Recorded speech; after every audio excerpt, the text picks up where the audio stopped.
podcast listeners, if you hear my voice right now, I need you to do something for me. I want you to take out your phone or on your computer, go to Apple Podcasts, search for Ask Your Oldhead podcast. You'll see my logo, my little picture, my little image there. Find the show. Please rate and write a review. It's a small thing, but it helps others find this work and find what I'm doing here. And it really, really matters, as small as that may seem. So if you could please do that before we get into the show, I would much appreciate it. Thank you for listening. Let's get into it.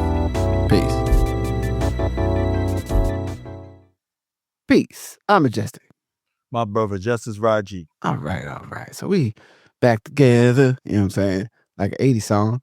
And, you know what I mean? You know what I'm saying? Yeah, that shit is hard. You know what I mean? Add on a couple things. Let's start out, though, with something that's happening in the culture, as they say. In the zeitgeist, in the mix, in the world. It's been a thing, and I don't, I've intentionally tried, wasn't feeling the best the last couple of weeks, so I probably a little bit intentionally tried to stay away, and also like I was trying to get my rest. But this like quarter zip and the young brothers like rock a quarter zip, so they rock a quarter zips drinking the matcha, you know what I'm saying? Like in some intentional way. Some of the first joints I saw were younger folks, younger like creators kind of making these videos. I'm like, yo, this like when I got the quarter zip on, I be blah blah blah why, you know what I'm saying? We doing this. And then there's been some other things. So that's why I thought it was one, it's in our wheelhouse, as in all the ways. as black men of our age, as fathers of young black men, as mentors and brothers in community to many. Young men younger than us, and also just in the reality of how you say you're never alone as a black person because somebody's always a white person in your business seeing what you're doing, or I'm saying, or in some way the gaze of the world is watching, whether they be white or otherwise, to take note of how you're behaving or carrying yourself. So wanted to think we should add on about that, and I wanted to just give you a bounce pass. Like, what's some of your thoughts on this phenomenon? Yeah, I will hit you back with a Malone bounce pass to finish the layup, but there's two kind of pieces. There's two pieces. The one that, like you kind of mentioned when we were off camera, is when young people do something, aware of what they're doing. Right? Like, I mean, you say what you want. Like, there are damaging elements to being on the phone all the time. We know it. The research shows it. Or being on the computer all the time. But one thing is clear. Young people at this time have more media awareness and more broader awareness of things that are happening kind of like across the world than any other generation of young people. The knowledge may not be as deep, but the breadth is expansive. So the idea that young people, for a variety of reasons, are saying, hey, you know what? I'm wearing quarter zips and not Nike Techs, right? And here's how I'm showing up when I do that. And, they're slightly older creators. And I think that's important to know, right? I mean, they're not old. They're definitely not like super old like us, but they're like maybe in the late teens, early 20s. Like early 20s, yeah. Which means they also have made some transitions in other spaces. So they made a decision on how they want to be seen. Because they know how you're seen at a Nike Tech. And, I know some of my brothers and sisters will talk about, doesn't matter how you portray yourself in America, you still black and all that shit. And to them I say,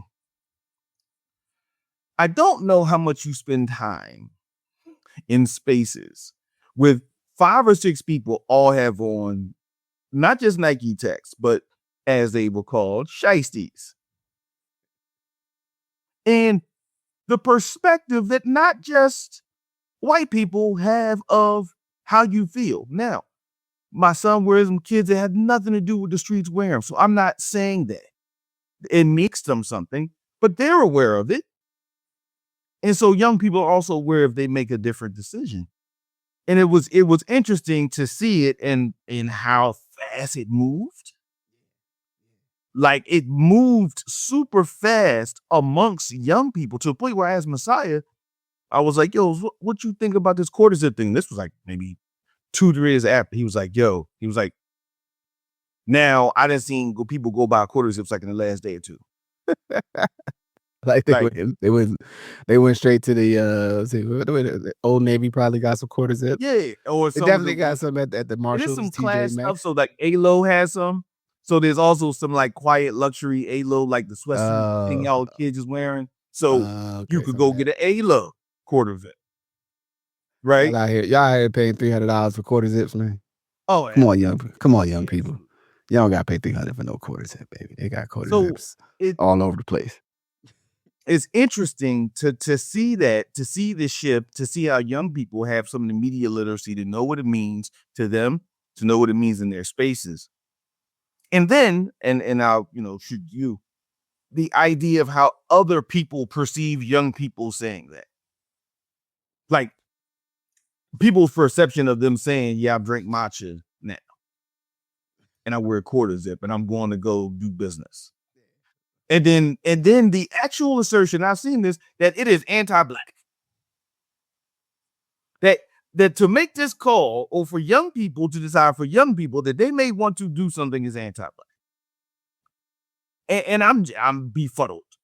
Like, yeah, adult guy. Like, I'm befuddled at how you got there. I mean, the one thing that I am constantly in flux with is like, what is our actual discussion of respectability politics?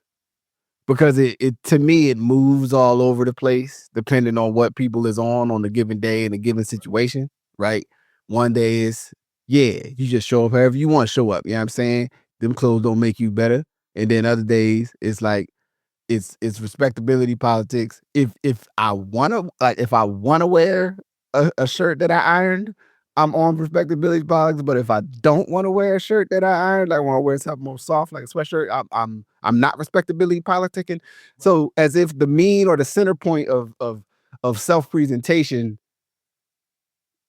like there's some unwritten, like, this is the appropriate clothes, this is not the appropriate clothes. Just to pull in the treasury secretary, or not treasurer, transportation secretary, who clearly has more important jobs to worry about than what people are wearing in the airport, right? As a person who does not necessarily advocate pajamas outside. I mean, I barely wear pajamas inside, just to get tell you a little more than you need to know. But you know what I'm saying? I just, super thin fabrics on public seats. I don't know, man. Make your own life choices. You figure that out.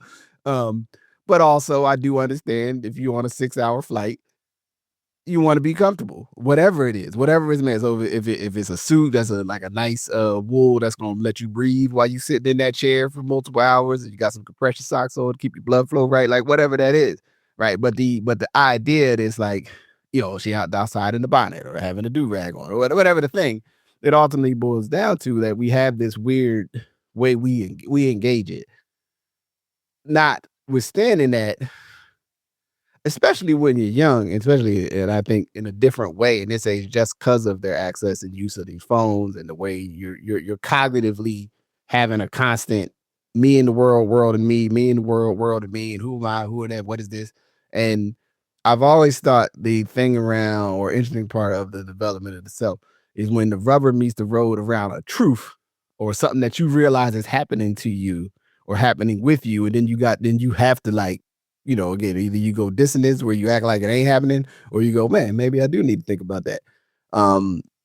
Point example, I think I've shared this on this space before. My son Freedom, when he, was doing some of his real estate stuff, he was learning. He had went to an event, like a conference, and he thought, he grew up in the Pacific Northwest, where business casual is a lot more casual than business casual in other parts of the world, right? And and he didn't necessarily have on, like, I don't know, like a jumpsuit, like he's about to go to the gym, but he realized he was in a room where people were talking about stuff that he knows about, but he was showing up in a way that he had to think about. Like, man, is how I'm showing up going to make somebody take time to try to figure out if I'm serious or not, or if I belong here, or if I understand the room? Not saying that he, not like he didn't feel he belonged and imposter syndrome and all that shit. I'm talking about the like, wow. And we had a conversation about it. It was like, look, you make decision. Like, you know what you know, and if someone sits down and talks with you, they'll hear your mind and hear where you're coming from.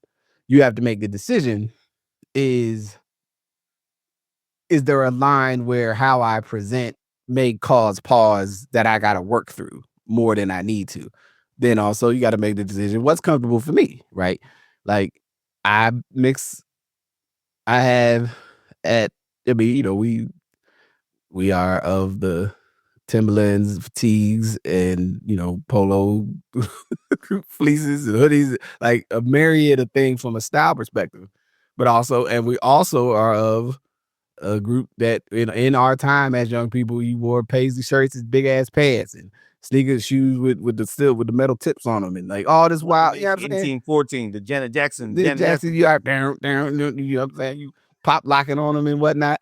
Like all these different layers of style, high top fades, low top fades, get rid of the fade, get a bow, get a Caesar, get Parsi hair. Still having to go, maybe sometimes like we got to go to your so-and-so, your cousin's graduation, so you got to wear a suit, right?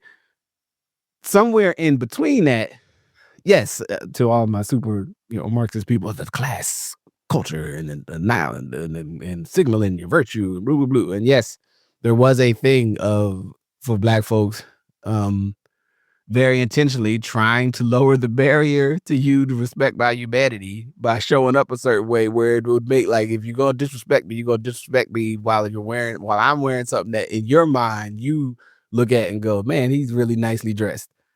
He's still a nigga, but that's on him, and he need to get off the sidewalk when I come by, right? Like, we have a much more complicated relationship with all this stuff than just this very simplified, like, oh, it's like respectability, but you just wear what you want, right? And young people feel it. The whole like the crazy thing for me with this too is on the back end of almost a year of this whole YN thing, that then really like young people spinning it on his head and going, oh, we're gonna put on these quarter zips. Cause we ain't on that other thing. We got the quarter zips on. You know what I mean? Where you and I know that I say, it's the clothes don't make the possible menace to society. The menace to society just be a menace to society. They make show up in many packages. Some of the most dangerous people I ever knew wore pink polo shorts and a short ones too, with a tucked in polo. What's the name? Is some Air Force Ones and waves. Dangerous. Dangerous, right? Like not to be played with in any way, shape, or form. So this packaging in this sense that the packaging is a clear indicator of the intent, right? And and that's been weaved in, especially the last, I would say, 30 years of sort of iconography and culture, and like, if you from the hood, you wear it this way, and if you're really not hood, you dress that way, and all that stuff. And the prison, your pants sag, put your pants up, all this stuff. And it was interesting to see slightly older than the younger people trying to like having almost an argument about it, where like one is up in the comment, someone usually does some pretty good stuff around culture and Black folks, kind of saying like, yo, that's dope that they doing something different. And then someone in the comments kind of not getting it and like being like, that's why young people don't like talking to us. And I was just like, young people don't like talking to you. Young people don't like talking to you. I talk to young people all the time. When I can, if I see them, I don't see young people every day besides my own kids. And then when I'm in other spaces, but because a big part of just connecting with young people is being, first as a 49-year-old man, is showing up and acting like a 49-year-old man and not trying to pretend I'm their peer and goes, hey man, what's going on with y'all? Y'all good? And what's happening there? And usually there's a reciprocal exchange of, it's mostly positive. Like I know there are spaces and places where maybe it won't go so well, as a neutron, as a, out of sight, but I'm just fascinated. Like I guess you sharing that piece that might be like a style, like a a bit of that, like, oh, you putting on something that people don't know about energy to it, because it is sort of fascinating. Like why quarter zips? Why not crew necks? It's saying like why not button joint, like 3-button front sweaters? Like why quarter zips? But whatever. Yeah, and there's always taste elements to this, right? Like there's always in everything that we do. There's you you have right there a very nice the cup. You got one of them cups, like a bottling cup, right? That shows that you're classy, right? You ain't got a Star Wars cup from McDonald's or a Zootopia cup, right? A cup. Now, some people would argue a cup's a cup, but we Right. do know that sometimes a cup is a little more than a cup. That was Zootopia cup, right? So Big ass Zootopia cup. So that being what happens in any space, that there's hierarchical things that are created amongst humans, and humans figure out a way to do hierarchical shit. Another piece of this is, I want to touch on this, the constant tension in the last, as you said, probably 25, 30 years of styles and responses to them, especially in the context of hip hop, right? So if you get the prep style, and then I'll get back to this, but the prep style that was present everywhere, and all you have to do is go online and find many of the articles that show how polo in the variety of cities that polo was present in. And so a lot of people don't know or think that it was just like an East Coast thing, where it was not, right? When you look at New York wore polo a certain way, Philly wore polo a certain way, Delaware Valley wore polo a certain way, DC wore polo a certain way, Atlanta wore polo a certain way, Chicago wore it a certain way, Texas wore it a certain way, and then so did LA, right? And so all these places of black folks who ain't necessarily all talking is all wearing prep styles in the 90s. You can look at Big Boy from Outkast and all the polo that they had on, like coming up. You look at Kanye and the whole polo exposure to polo that he might have from DC, but also the low lives and the low influence folk that was in Chicago, right? So that's been present. So that's not like something new. And then there was a response to that. And then the big, the jerseys of all different kinds.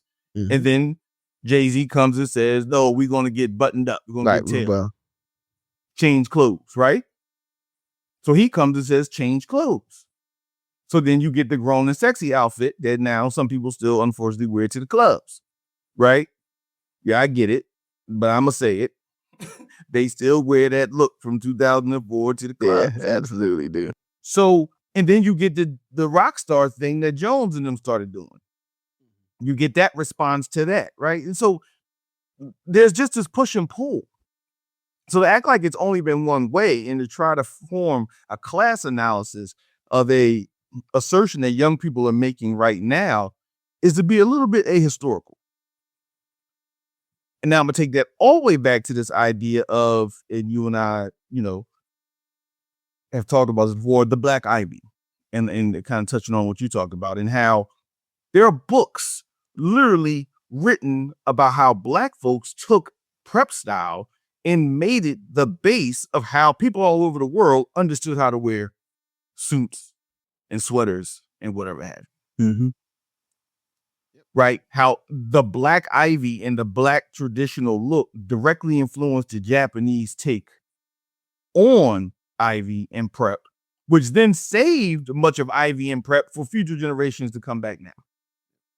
So, we have to have a wider historical lens and not just kind of frame stuff like what you see right now is the only shift in turn. And I think that let it cook. You'll find out if it's overly classist. We'll see. It's been a week. We can't make the decision of it, of the harmful elements of it yet, right? It's not crack, right? It took people longer than a week to figure out crack wasn't good. Right. I think we need more time to figure out if quarter zips ain't good. And just, but I think to your other point, it's more about also how are we building with young people? How are we understanding that some of them may be shifting past the way that they want to be perceived in the context of being outside? Yeah. And that styles do change. There's a lot of debate on where quarter text came from. And, not quarter text, but Nike text wasn't a British thing. Was it, Paris? I argue generally speaking, tight clothes and wearing tight clothes in America tends to be something someone got from someone from Europe. in their varying iterations, except where we're from, where people just wore slim stuff just because we wore it. Like, so my thing would be that you had more of a British influence, but allow young people to figure this kind of stuff out, and let's not have 35 and 37-year-olds do think pieces on what it represents because of what you feel it represents after seeing 10 shorts on it and then making a determination like it's a community-wide shift, which I don't think it is yet. We don't know. Yeah. And I think there's an aspect of it for me that's just like, instead of whatever the way folks are carrying it and how they're dressing, how they carry it, how they show up, be more curious about a person's presentation and just who they are, what they're doing in their life, than trying to, like, I don't know, almost talk about these things as if there's some known natural position or way to be that is the way to be, and more instead, I think, with more of, again, a nod to our past and our history and orientation to the way clothes are made and access clothes, to the degree. I mean, I think about it like this: what are the chances that somehow denim has not been something directly associated? Like, people still wear denim in terms of black clothes, but, like, these tech suits are mostly sort of like cotton poly mixes, like, like there's a lot of artificial, a lot of unnatural fibers. You know what I'm saying? At the center point, and not so much denim, which, the history of denim in this country is associated with work and associated with us. And then the very intentional crossover that we lose, even by our generation in the 80s, we didn't sometimes have the day-to-day construct that, actually, in our parents' lifetime, if you had denim on, you were a worker. Like, you was working either working on a farm, working in a factory, working in some industrial capacity. It was not something you wore for styling. Right. And not even understanding that, where someone like my grandfather would maybe go like, "Oh, you can wear some jeans," and like I didn't know what they were. I didn't know that was a thought until later. I was like, "Oh, so wait, everybody didn't have wear it, just put like jeans," you know what I mean? But to us, we're like, "Yeah, your jeans are," and then, like, khakis came out. You know what I'm saying? Like, so I mean, it's like clothes move around, styles change, but also just respect that folks have an awareness sometimes of how they're showing up in the world, and a lot of that has to do with what they're living with day to day, and maybe start there instead of, like, I don't know, condemning the quarter zip as if they're trying to be, private equity or some shit. Like, so, like, Right.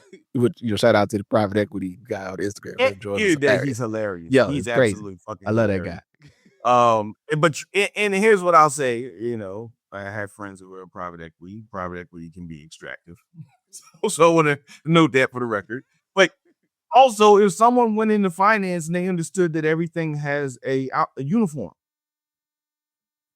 and if you understand something has a uniform, like you said about freedom, then he understood the uniform. Yeah, let me parlay in this space and make my moves. And we've all played basketball with the one guy with the old head who came in church shoes and slacks, right? We've all played with him. We know he can make shots. But at the end of the day, he was out of uniform. All right. There was some shit he wasn't going to do. He wasn't going to fall in for the loose ball, dog. He wasn't going to do that. It was loafers, rubber sole loafers. It's loafers in leather soles, sliding around and shit. So I'm just saying, like, Scratching the floor. A uniform for everything. And maybe what they are going into has a uniform. Maybe it doesn't. Maybe it's just creativity. But still, let them figure that out, and then we can look at it from a wider lens versus a limited lens. Yeah. All right. So, in other news, we had an exercise. We try to have a little levity, a little light in the world, have some fun, think about things. And you had a shared idea of us each sharing like a list of 7 songs or sharing separate songs, and I guess maybe go back and forth with something like that. But something just like, and like I said, correct me, so I'm make sure I'm like, because I took it as like something that would speak to where one could kind of get a sense of some of who we are, or some of the things that our values, or things that we think are important in the world. Um, yeah, so we're gonna do that now. Yeah, and also I'll say this when we go into it. I think it's because I think we have a space where it can be very easy to frame people by what we think is their dominant discourse. Like, I'm like this, so I don't think like that, right? And that's why people get Cardi B confused the hell out of everybody, because like she'll be a one way, then she'll say this shit over here, and everybody like, wait, but you're not supposed to be that way, right? Because like you were reportedly a blood member, right? So you were blood. So how do you think about politics and childcare, right? Like, and I think music is a way to help frame and humanize people in a way that I think we, frankly, need to do a lot more of. So I think it catches people at certain stations. So I'll start and give some context. The first song is for me was Gil Scott Heron, and it's called "A Toast to the People." It was off of a project in 1976 and 77, I think it was. And it was really connecting what was happening in the South to what was happening in South Africa. And so for me, the reason I use this is that Gil Scott was a representation to me of my parents' generation in all the different ways, up, down, left, right? Like a person that had searing political instinct, unique that he was a poet and also a singer, but he was a singer and an artist, almost like a folk artist. And now in retrospect, I kind of look at him as a folk artist because it wasn't R&B in the way we think. He used jazz, but it was not just jazz. He used blues, but it was not just blues. And this song, like "A Toast to the People," is really a toast to people's resilience and survival.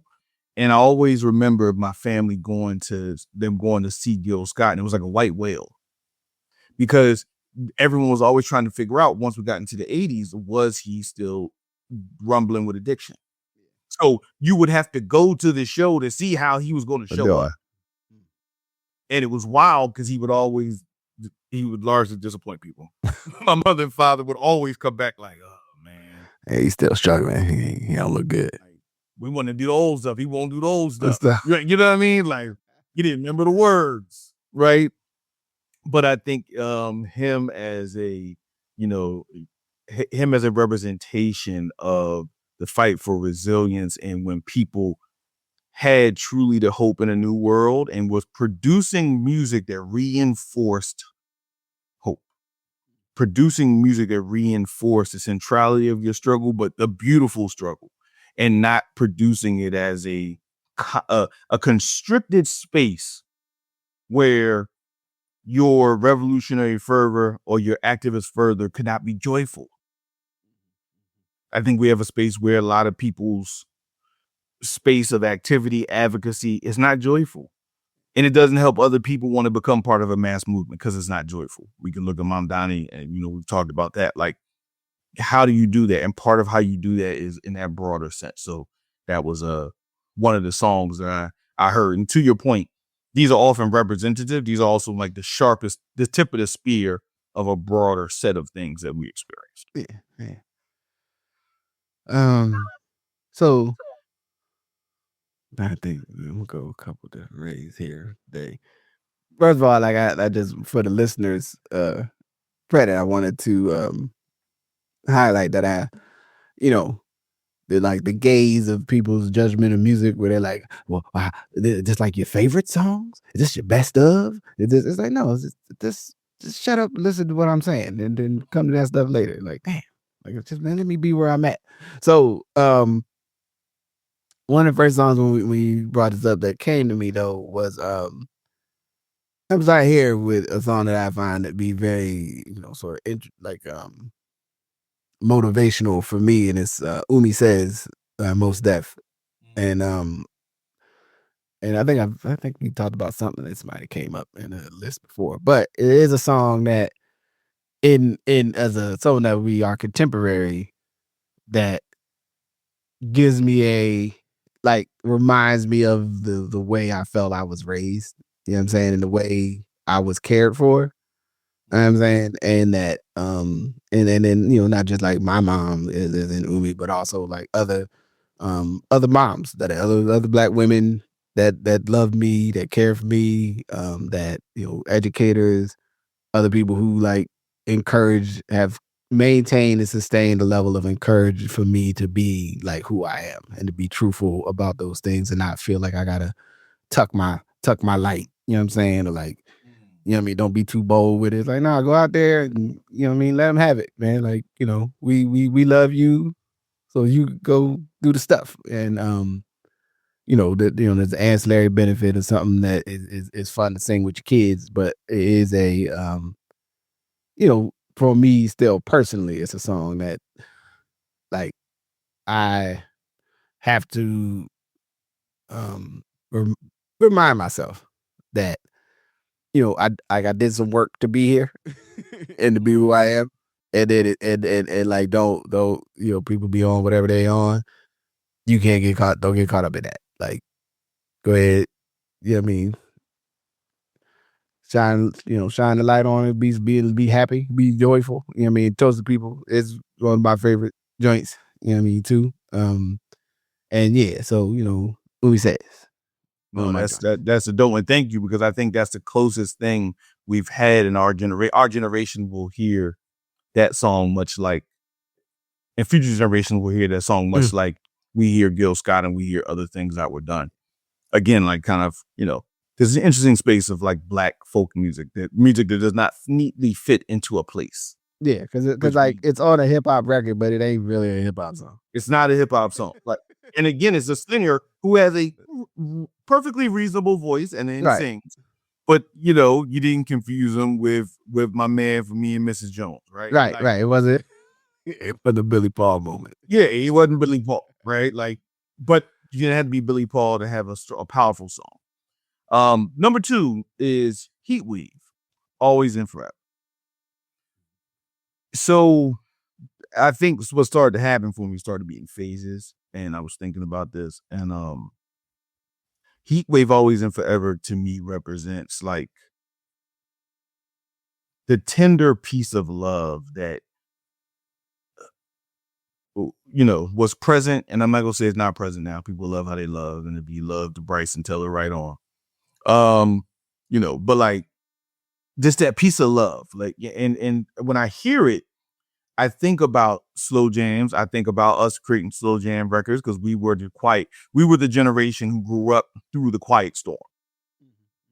And so we're the generation who we were hearing these songs in the back of the car. We're hearing these songs on the radio. We're hearing these songs on the record player, right? And specifically my Uncle Biggie, he used to be in the back. And although he was, was a wild guy, and all of his street dealings, he retained a really soft side when it came to, the ladies and singing to his girlfriend, who at that time was Miss Elaine, right? So I'm 50 years old, still like Miss Elaine, right? Like you said, how we came up. Yeah, and like they be in the back and he be playing Always and Forever, like old English, and letting him know he wanted it, he needed it, and he had to have it. You know what I'm saying? You know what I'm saying? Always and forever. You know what I mean? And I think about that sometimes with all the shifts that happen in the Black community and in our own lives. But then you hear something that automatically takes you back to a tender moment, how people are experiencing a tender moment. And I think that for me, it just represents that broad sense, because it could have been Fire and Desire. It could have been a lot of different songs. It just represents to me that tenderness, and how can you make space, just like we talk about making space for joy, how do you make space to be tender in a way that is healthy for the people around you? Yeah. So I got, I like that. I got I decide order because I got a couple of things and I wanted to go down here. Let's did I have it on this list? Where is that at? So, well, I mean, there's no need to hold back. There's no particular. So the next song I will share is Prince, Erotic City. Woo! There it is. And I don't tell people too much, nothing they don't need to know. But Bring on. I heard, all right. So because and it's important for a couple of reasons. One, I'm someone who saw Purple Rain in the movie. I had to be maybe 10. I don't know. I don't know if I was supposed to see Purple Rain in the movie, but we definitely did, and that's all right. Bob's black movie. It was Prince, and we was gonna go see it. And I knew I liked Prince's music. I was existing in the age of coming to age when we did, and some of how you say we could say Prince's shenanigans, like the booty cheeks out and the wearing the wild flowy outfits. You know what I'm saying? With some confounding context in terms of people's display of masculinity, but then also clearly, not that I fully understood and again content that was probably above my pay grade at the time, but the underlying assertion of if we cannot make babies, maybe we can spend some time. You know what I'm saying? Like, they come alive. Like I don't want your creepy. There's a lot of stuff in there, but there was a very clear like I like you. And I need you to know exactly how I feel about this situation. I'm not saying, we don't know where this fits in the grand scheme of things, but like, can we make some time? You know what I'm saying? To be together. And also, I need to manifest my reality and let you know exactly how I feel. And I like you. Do you like me? Do you agree? Would you like to spend some time? Let's spend some time. You know what I'm saying? We ain't, That's also very you, Just. Yeah, you know what I'm the saying? level of order. It's order. And we're all going to agree. Whatever's about to happen, we're all going to be in this together. There's going to be no mysteries and no like, oh, well, I mean, I think he liked me. I don't really know. No. I like you. No. Just in You are case not. No, that is for the listeners. That is Justice. It's been 31 years, and that is just. What are we doing, and how are we doing it? And what's the structure and organizational model for how we move forward? I can't, I don't want to be out here misrepresenting. I don't need you to get your feelings hurt. You know what I'm saying?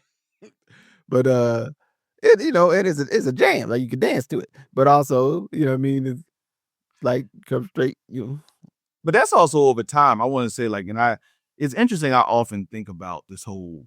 I think the role of Prince in the Black community is something we've never really totally opened up and cracked, like interrogated. And I'm not saying interrogate in a negative way, but like if you like Prince, who you grew up with, when you engaged it, has everything to do with how you perceive Prince. Like Michael Jackson is a little different. Like at some point, everyone heard a Michael Jackson song that they like, whether it was Ben, I'll Be There. That sad ass song. That song is so sad. Yeah, that shit. You're right. You can watch it then in the corner and shit with the rat. Like, but anyway, like it says somewhere.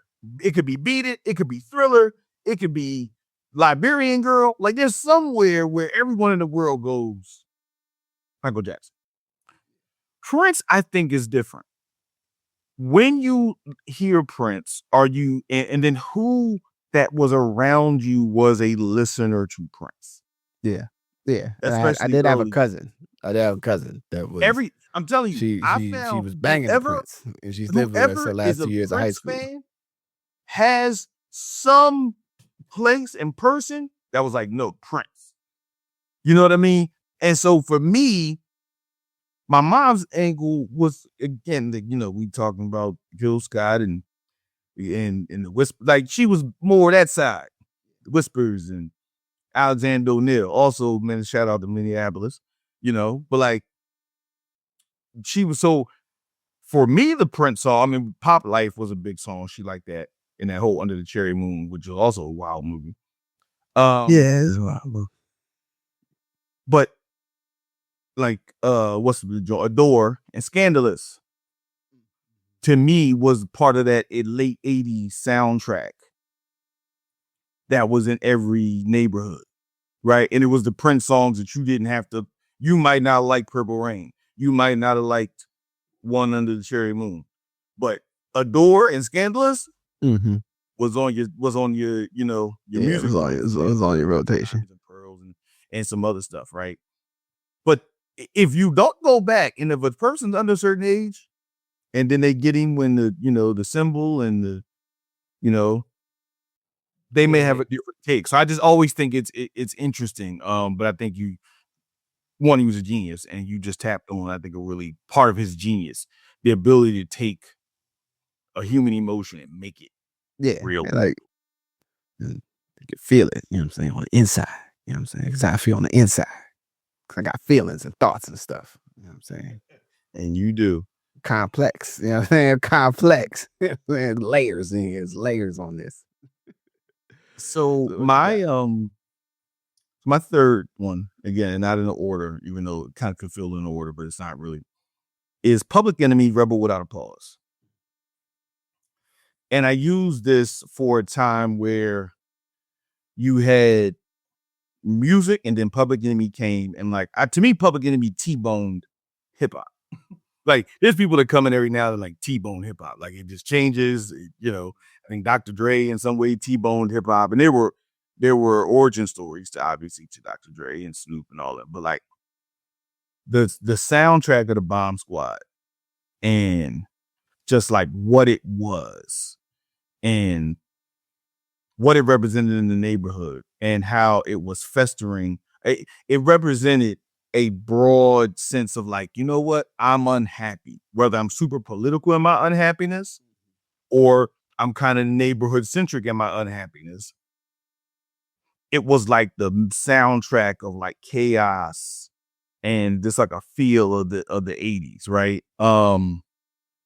And I mean, again, I don't think many hip hop albums have been produced as well before or after, frankly, than It Takes a Nation of Millions to Hold Us Back.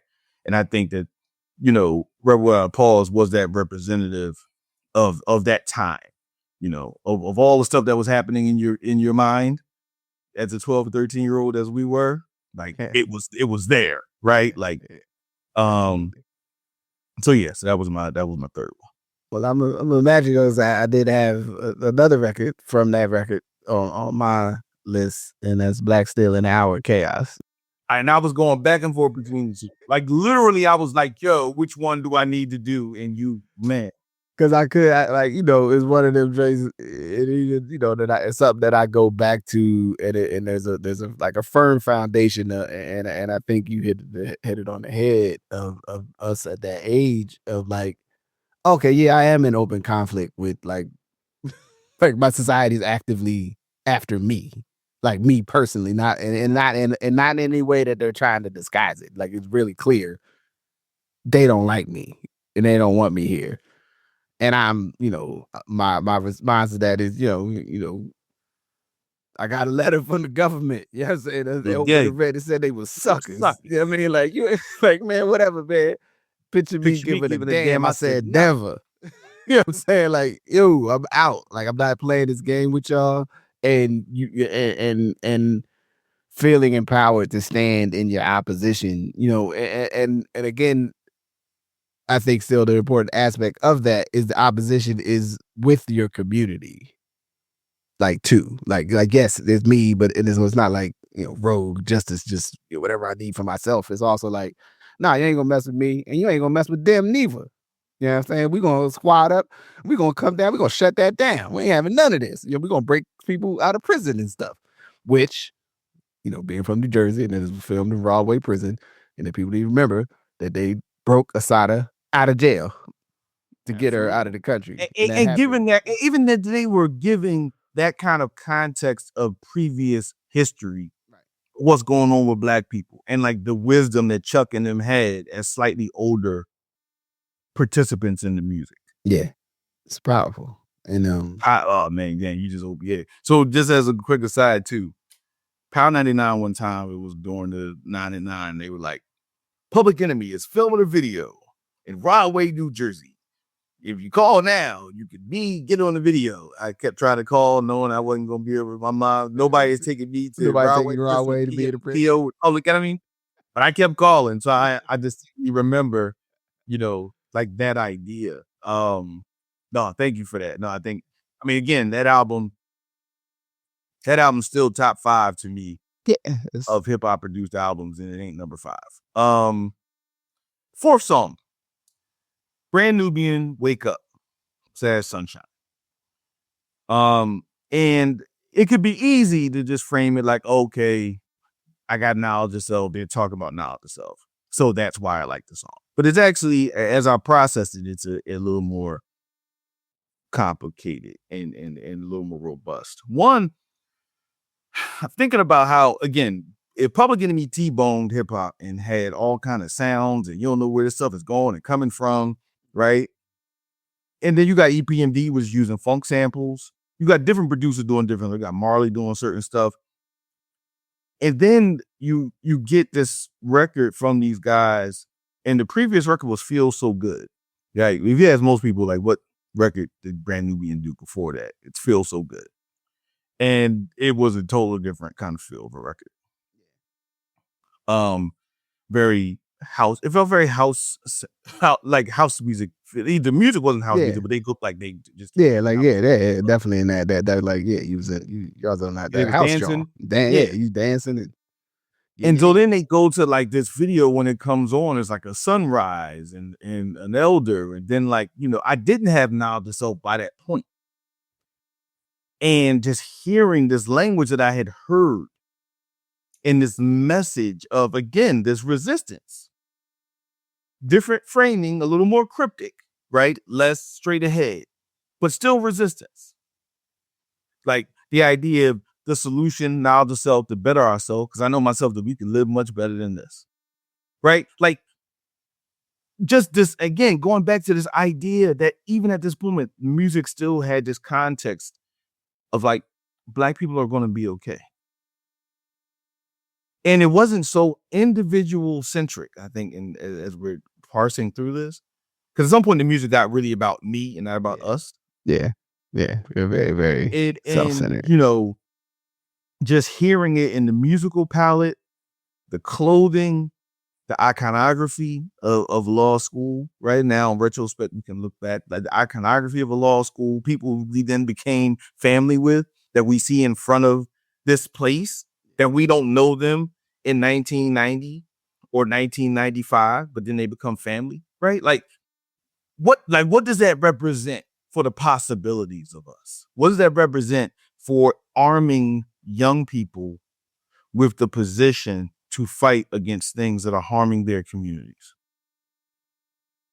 You know what I mean? And rooting them in the knowledge of themselves as a representation, whereas Public Enemy was framing as a collective kind of push, a revolutionary push. The push of Brand Nubian was an individual push that then kind of connects with community. So I saw it as representative of a bigger set of other songs. I mean, you could also say The Ghetto by Eric B. and Rakim. Mm-hmm. Also, some of these songs that just are reflective of like the thinking of young people. And what it did and how it sparked millions of people to come. So, peace. So this is 4. It's 4, right? All right, so 3 after this one. So I'm gonna go back and it's similar in tone to Love Ballad, LTD.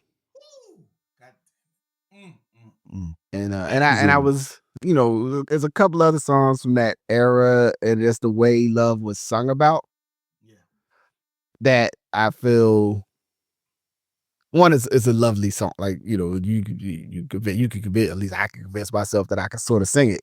You know what I'm saying? When I'm singing along, I don't know if I really can, but I be convincing myself that I'm hitting the notes and shit. To be Jeffrey Osborne is Kindred. We in the band. I'm in the background though. He in the front and I'm in the back. You know what I'm saying? I'm filling in. But it's the description of, and I think it's the thing that is important, or I've come to understand, at least for myself, about love and love in the romantic sense, someone like your partner, but also like love, brother, love being in tight with people, and this like description of a thing that you're in, that it's not like you kind of know what it is and you think you understand it, but it also like there's something else there, and respecting that you can't actually grasp it all the way, and that's a part of why you want to protect it, why you want to take care of it, why like the beauty you know of singing about love and singing about caring about people, and that being like a part of who you are. It's interesting sometimes, just contextually think about like a decade that has so many powerful songs about love while simultaneously having like some of the wildest gangster shit going on in the streets and in the world, right? But also it to me is emblematic of that humanity was still there, and that this was also a channel that folks could express themselves, that was available to go like, what we have is much more than they can see. Like they can't see this thing we doing. You know what I'm saying? Like it's so much, like it's so much more. Like it's and for me, as I always think about it now, I can, my mathematician, but it's one of the things that always stuck with me from calculus, when you're trying to calculate the asymptote, and like you get all the way up, but you can't quite all the way get to the line, but you keep going, and like you keep going, and it gets smaller and bigger, but it's like infinite in its expansion, but it's also like it's finite, but it's not, but it is, and it's beautiful. And then somebody just have to accept where you stop looking at the line and go, yeah, that's where I'm at. Like I'm And not you in trying it. to measure. Right. Like, And you in it. I'm in You there. ain't trying You know to what I'm define saying? it. Right. So, a little love ballad, LTD. No, that is amazing. I wanted for the listeners too, I want to let y'all know that about 20 something years ago, Just made a mixtape called Love Holiday. Oh yeah, I And forgot that we joke. still use the term to this day when you ever love holiday. Like Yeah, when you man. have, Like, you know okay, what I I see mean? you. Listen, You know what I'm saying? yo, Go you love ahead, how, man. man, yeah, you might put that on SoundCloud. So we put that out. Put that out so people can understand Yeah, how your man. mind is. Gotta come together. No, that's a good one. So my next one is kind of a turn. It's John Coltrane and Duke Ellington in a sentimental mood.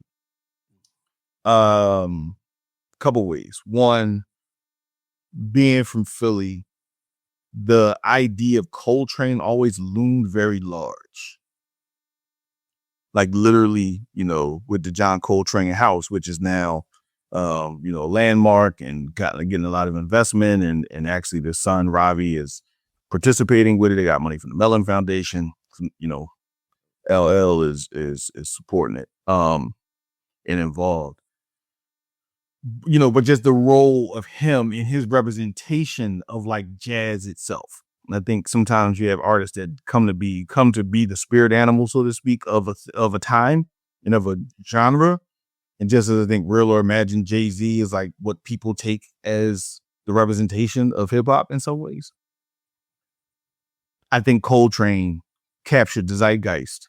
And one, his dedication to playing, the beauty of what he played.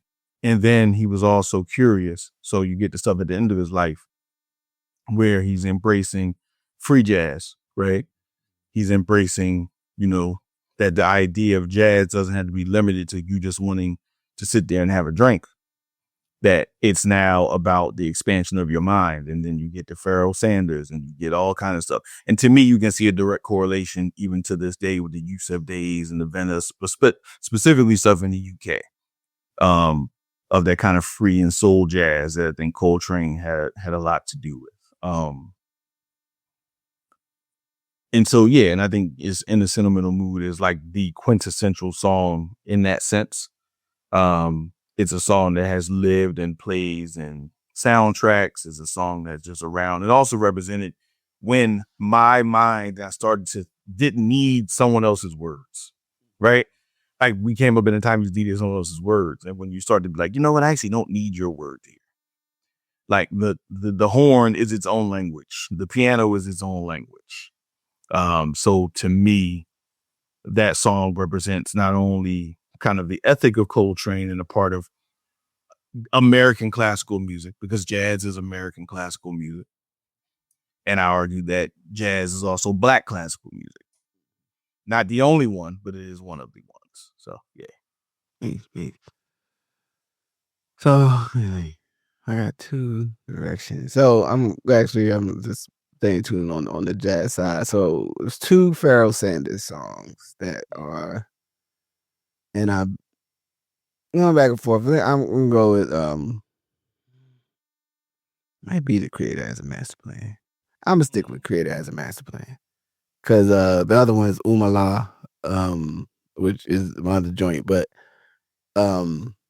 I mean, one was a part of there's a piece of discovery for me as I like started listening to more jazz and then going, oh wait, I need to listen to like more jazz, and then also listening to jazz, not trying to find a sample, just trying to listen to the music because there was a pad where you're like, oh, this came from that. Oh, let me see if I can find, you know what I mean?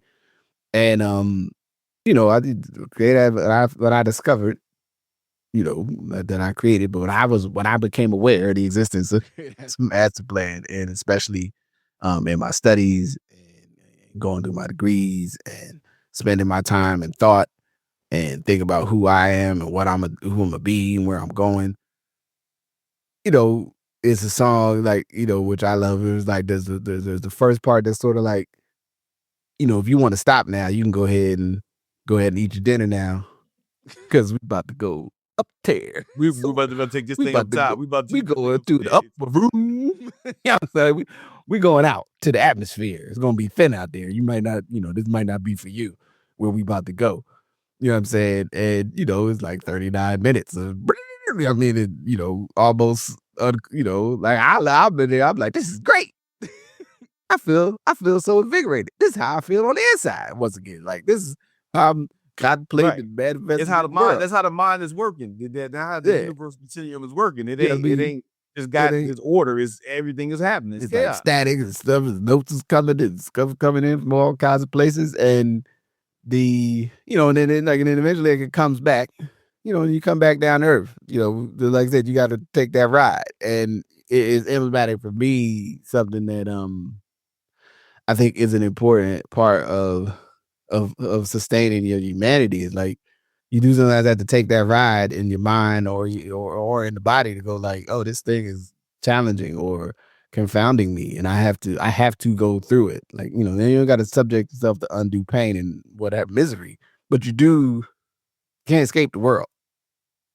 To me, and if you try, and it's not just like, oh man, just sit in that thing, sit in that flux, or sit in that thought that is confounding you, and like, what I mean, feel that plant, what I mean, and then that you can be the creator, you can be the manifester of like, not in those like, magical way, like the water gonna rise because I thought about it hard. It's like, no, I thought about it and I started doing stuff.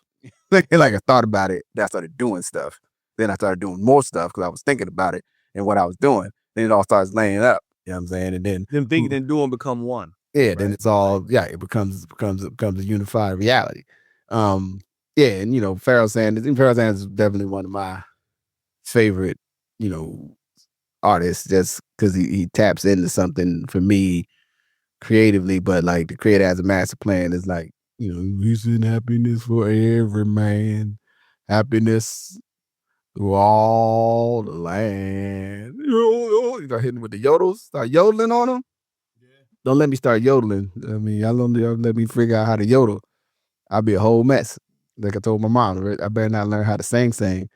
I know I'm 49, but it ain't too late for me to go rogue. I start singing all hard. Like, baby, I love you, but road is calling. They need me out there. They need me to sing these hard little ballads with vigor. Absolutely. So back to you. No, one piece of that I wanted to share is that, like, when we think about Pharoah Sanders and where he went, and I think he was the heir of John Coltrane in that sense, and Alice, because we want to make sure we also respect her absolutely. work. And then he's kind of the person that was moving that soul jazz and that spiritual jazz element. Again, it's still having global impacts. Think in America, it doesn't fit on the record. So I get it. But like everywhere else, people are still playing in these kind of like leaders. But Pharoah Sanders had took a fall, not fall, but like, kind of people didn't know where he was, and it got kind of people couldn't find him. Yeah, it got rough. And then, Clive Davis and them kind of found him, and what's my man that did "You're My Starship"? Norman Connors. Norman Connors. Norman Connors actually refound him. He was playing like loft jazz. For those who know, there was a thing called loft jazz in the Village in New York in the 70s where people just play and it was like free jazz. Norman Connors went to a function, seen him, and was like, "Yo, like, what's up?" And he, I'm here playing. And he took him to Clive, and then Pharoah Sanders had the record, with Phyllis Hyman and others, right? Really, and by that time he took it, kind of brought it down a little bit for the R&B, process, but still beautiful songs, right? So my sixth song here is interesting, Sade, but it's not the Sade I think people would think I would use for Sade. It's Baby Father. And Baby Father was on her most recent album and probably last album, where there was not a lot there, but I think that song it came out around 2009, something like that. And what it represents to me is myself and, yourself, our brothers, our pedigree, and just the idea of how we moved into fatherhood. And where's this space of how men move into fatherhood, how men can exercise a degree of adoration for fatherhood and family. And the song is really like, I see you showing up like this. Like your daddy loves you and has a group of people who is willing to support you at any time. And talking to the child she's saying this is how they feel about you. And, what does it mean for children to feel like they are safe like that? What, kind of going back to this community and humanity, what does it mean when people really feel like somebody is there for them like that? What kind of decisions are made?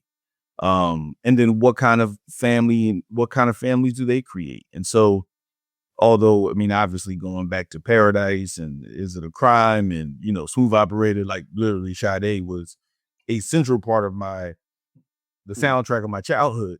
I think at some point we got to unwrap this thing. It was interesting in England talking to people. They were like, Sade wasn't as big here as y'all think.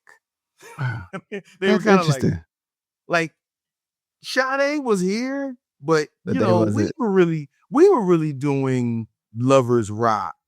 Right. Right. Yeah. We're really kind of doing that feel for our R&B feel. We kind of took y'all stuff and did the singing over of reggae tunes and Lovers Rock being uniquely created in England and in London particularly, right?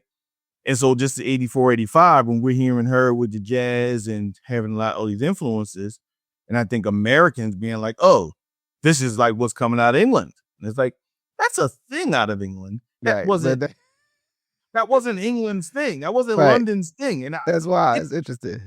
It fascinated me. And it kind of takes you aback because you're like, what? Wait, that's not that wasn't y'all favorite music? Yeah, y'all are ruining. You ruining this for me because I'm running around happy listening to Sade. This was where it was happening. They was like, yeah, but they moved to New York pretty early. Right? And that they clearly were making music influenced by their experiences in London and in England. But it wasn't that's why you don't hear Sade play a whole bunch over there. You don't you really don't see British artists redoing her songs that often. But back to the thing that Baby's Father for me was that song. Okay. So I got two. I think which I'm gonna go. So, I had an internal debate. I was like, I feel like I have to put a Stevie Wonder song, and it's even just because as much as I love Stevie Wonder. But then I was like, well, maybe I just let Stevie live over there for the day. And so yeah, but a song that came to my mind that also was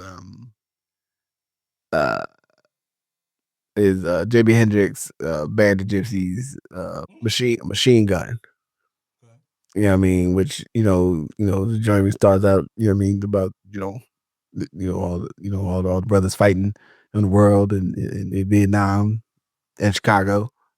And then like bringing in them, then it's like, you know what I mean? And then it's like, again, a part of thinking you know what something is, and then when you actually start to listen to it, I think it's Buddy Miles on the drums and Band of Gypsies, if I'm right, if I wasn't, it's like, oh, yeah, I see why my mom's old boy friend Ed loves this. His old saucy ass. You know what I'm saying? Shout out to Ed, wherever he at. Hopefully he all right. You know what I'm saying? He got the gout or something. You know what I mean? Like, it's like, yo, this is as tuned into the sense of the experience of being Black in America, of the transition in space between rock and the blues, of music having something to say about the moment, but then also something to say about that is not actually just confined to its time. And then, also the aspect of like, this speaks to something in me when I'm listening to it that again is not necessarily the music of my generation, but I understand it and I like it. And you know what I'm saying? And we start going and the bass come in and all this old crazy and the distortion and shit. And then I think Jimmy played the guitar left-handed upside down, backwards, whatever kind of crazy stuff he was doing. But it is a something that speaks to sort of a sustained sense of myself of trying to like come to terms with the world that I'm in, and accepting that part of the history of this is it's not confined like to me in this time. It's something older that other people have tried to engage what the role violence plays personally, in our communities, but then also what violence does away. You know what I'm saying? And that both of them are connected to us. But then also that, you gotta try to fight, you gotta figure the shit out. Like, you can't get away from it. You know what I'm saying? And yeah. So that no bad gypsies, you know what I'm saying? So my seventh song was actually my most challenging one, because it was like, okay, so I got Brand New Again, I got, Public Enemy, right? And those songs were both done 37 and 34 years ago, respectively, right? Like, what about something new? Right? Just some new stuff. And then you start putting yourself in this brain, like, and you're like, nothing new matters to you this much. And I'm really grappling with it. So it took me to a place where I was like, wait, what is something that just defines what I've heard in my experience? And it was like, Devil in a Blue Dress by Kanye, right? And I was like, Rick Ross, like, that is a song, right? Like, that's a song. Topic be what it is, like, that is a song, the music, and then it started to lead me to, wait, damn, a lot of the stuff that I would think is emblematic or anthemic, it's Kanye West. And I think it could be so easy to get away from his genius. Yeah. Because he's been tripping for so long. Oh, right. Right? Yeah. He's been tripping for so long, you forget who he was from 2001 to 2016. Yeah. He makes it so hard too, because you're like, damn, this brother, he really was kicking. Like, damn, why is this dude tripping? And even when I sent you a joke with him making that beat online, like, yeah, I like, damn, he's kind of. I was like, all right, where we going with this? Hold up, man. Like, hold up. Like, you get something off on that, but like, so then it was like, I was like, damn, wait. I never really thought about his music playing this much of a role and being like, damn, these are some of the anthemic and like really good songs of, I don't know, the last 15, 20 years. Then I thought about We Major, crack music on that album, like Homecoming. And it just got me to a place like, damn, his crazy ass makes us downplay how good he really was / is. Like, Runaway. Runaway. That's what I'm saying. Like, you get to a place of being like, yo, hold on, man. Like, and even Ultralight Beam was, I mean, a gospel song, like, but like, it's just good. Like, so anyway, so as I'm processing this, I was like, oh. Then it made me think about Nas, and it led me to the ill-fated album they did together, Nasir, in 2018. Oh man, I forgot they did that. We all forget about it because that's when, you know, he Yeah, started so doing the thing wild. in Wyoming and making the beats and changing the beats on people. And then, like, you thought it was one beat, it's another beat, he didn't clear the sample. And so there was like this huge thing of everybody like Nas and Kanye doing an album together. It was only 7 songs and it kind of whatever. But 2 things are important here. So the song that I'm using is Everything with Nas, Kanye, and The Dream. And specifically just talking about like, talking to black boys, don't you cry. There's too much mad life here in your eyes. Like, right, really talking about this space of the stuff that was going on around the killing of black children, young black men, and that role of that, right? And black men's role in affirming who black boys are and were. And then it also led me to the space of like, I think that was the beginning of this current period of Nas, which I don't think we've seen something like this in hip hop. Like, I don't think we've seen this run of quality music in like truly growing up in hip hop. Because when we think about like grown up hip hop or everything, sometimes grown up hip hop is Chubb Rock, just because Chubb Rock's 55 and 56 and we're 49 and we heard it on the radio in 1991 or 92, right? Like Chubb Rock jumped upon the scene with a lean in a pocket full of green. Like, you know, so like we call that grown up hip hop. It's just old. And then sometimes we always look at De La Soul as kind of the mature hip hop because they were just a little grumpier than everybody else. Williams for Stakes is High and Stakes is High on. Well, Break of Dawn too, actually. Yeah. I mean that album, but Bloom My State rather. But then I really just thought about how Nas started just affirming what did it mean to grow with hip hop, and it didn't all have to sound the same. You didn't have to try to sell a bunch of records. You could do music with different producers as you see fit, much in the jazz mold. And it really kind of represented what does it mean to come into me, like represent manhood and come into a time where the parameters that you set for yourself may not be the parameters that you have anymore. Mm-hmm. And I think that Nasir album and the song Everything was the beginning of us seeing now to the place where him and Premier putting out an album at the end of the month. The De La album just came out. Ghostface, Ray, Mobb Deep, like he's doing something in hip hop we truly haven't seen. And an artist in the pocket of his own game now making sure that 6 albums get out in a year. There's little to no rap label getting out 6 records in a year. Yeah, that's a lot. Yeah, and not getting out De La, Ghostface, Raekwon, Mobb Deep, Big L, and then him in Premier. Of all like representing hip hop in the classical element of it, right? And so, yeah, I just thought that represented something because I thought it was like representing when can you make the transition, right? And even though it was an ill-fated album, you hear the end of Kanye and the beginning of Nas's period. Oh, no. Okay. Hey, it's giving me a pivot on my last one because I got a couple ways I was thinking to go. And it is because recently, my friend Kylie had asked me when I was hanging out with him, he was like, "Man, what music you listening to?"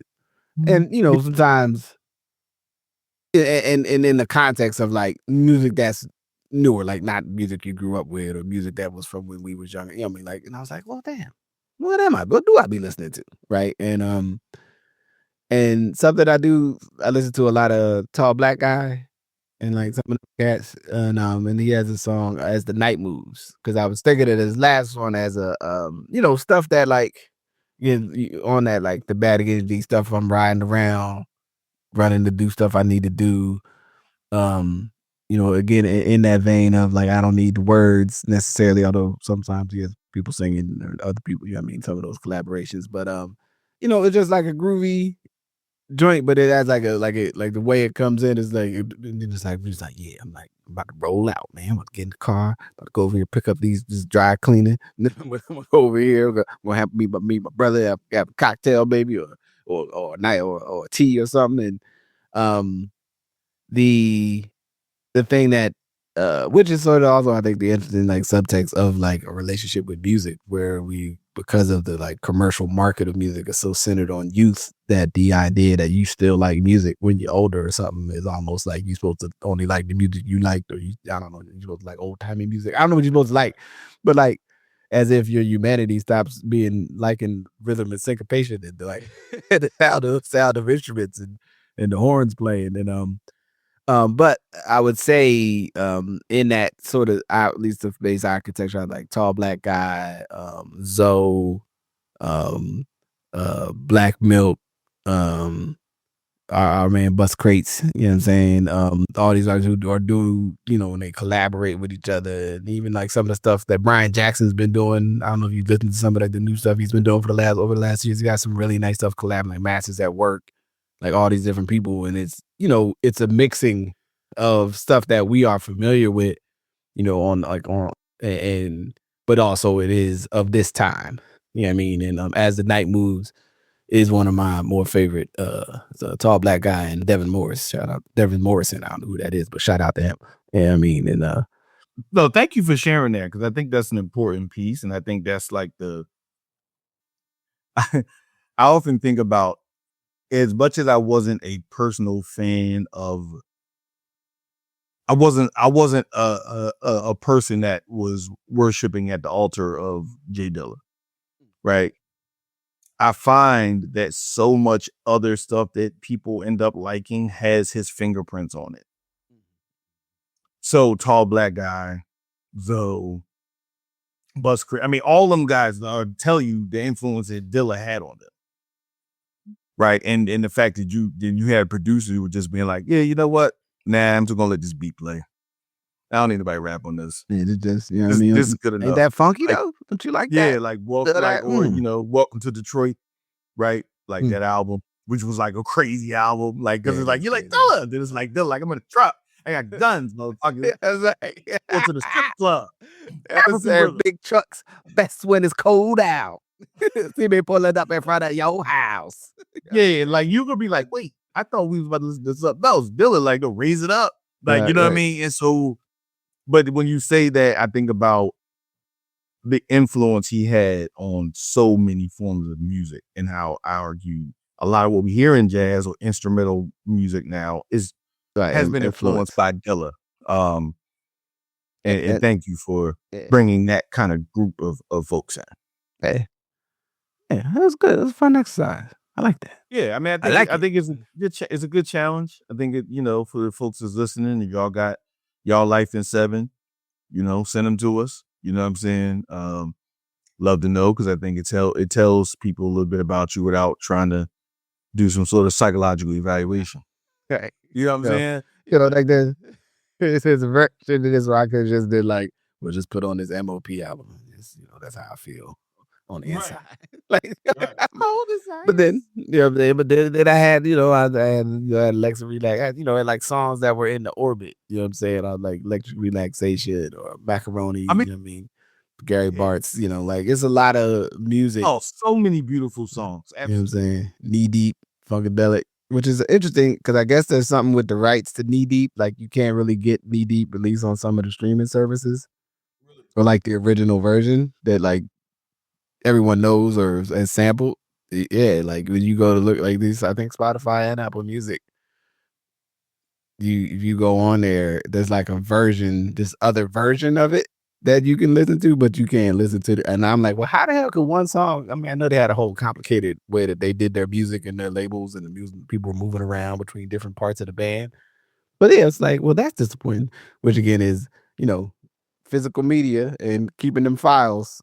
Don't throw them, don't delete them files just yet. Because, there's a future where you might want to listen to something and you can't hear it. You know what I mean? But yeah.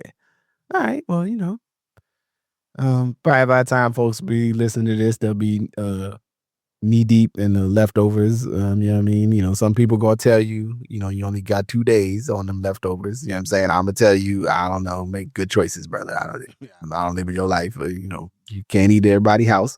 You know, hope you had a good time with that one uncle that be tripping, or when you and your cousin took that walk. You know what I mean? Whatever happened. You know, and for the rest, those of us who are like, look, I don't really engage. Yeah, me neither. Like I'm hanging out, I'm about to play dudes. Listen, Jesus, in the words of the large professors, hanging out. I'm hanging out. You know what I'm saying? So, anything for the good order before we disperse? The order is good. Mathematics was there. All right. So with that, let's say peace. Peace. Thank you for listening to Good Brothers. Thank you to my good brother, I'm Majestic. Good Brothers is a part of the Ask Your Old Head podcast feed, and we thank you for listening. You can support the podcast by listening, rating, and subscribing wherever you listen, sharing far and wide. And you can also search Justice Rajee on Patreon and become a patron. Or hit the website, and seeing as we all found out that the internet is fake as all get out, get you a t-shirt on the Ask Your Old Head shop. The comments, they're a sigh. In any event, thank you for support and sticking with me in my long, drawn out creative process. The world's going to get where it's going to go, and we're going to get there together. So with that, I say peace.